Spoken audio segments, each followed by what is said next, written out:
వారి హక్కుల కోసం పోరాడే ప్రతి ఒక్కరికి కూడా వైఎస్ఆర్ కాంగ్రెస్ పార్టీ అండగా ఉంటుంది.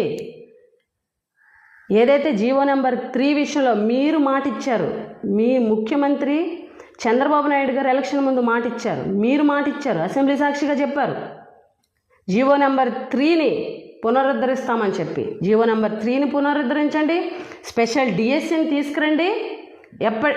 ఏదైతే గిరిజన ప్రాంతాల్లో గిరిజన సంఘాలు కానీ, గిరిజన యువత కానీ, మేధావులు కానీ, వివిధ పార్టీల వారు ఏదైతే ఈ అంశం మీద ధర్నా చేస్తున్నారో వారందరికీ కూడా వైఎస్ఆర్ కాంగ్రెస్ పార్టీ సపోర్ట్ ఎప్పుడు ఉంటుందని చెప్పి ఈ సందర్భంగా తెలియజేస్తూ, ఇప్పటికైనా మంత్రి గారు దయించి సబ్జెక్ట్ తెలుసుకోండి, ఇలాంటి అబద్ధాలు మాట్లాడకండి, ఇలాంటి అవగాహన లేని మాటలు మాట్లాడొద్దు.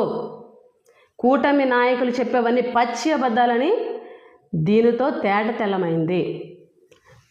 మా డిమాండ్ కూడా ఒకటే, వైఎస్ఆర్ కాంగ్రెస్ పార్టీ తరఫున మీరు ఇచ్చినటువంటి హామీలు ఏవైతే ఉన్నాయో జీవో నెంబర్ 3ని పునరుద్ధరించాలని, స్పెషల్ డిఎస్సిని నిర్వహిస్తామని చెప్పి మీరు ఏదైతే హామీలు ఇచ్చారో ఆ హామీలకు కట్టుబడి అవి ఈరోజు మళ్ళీ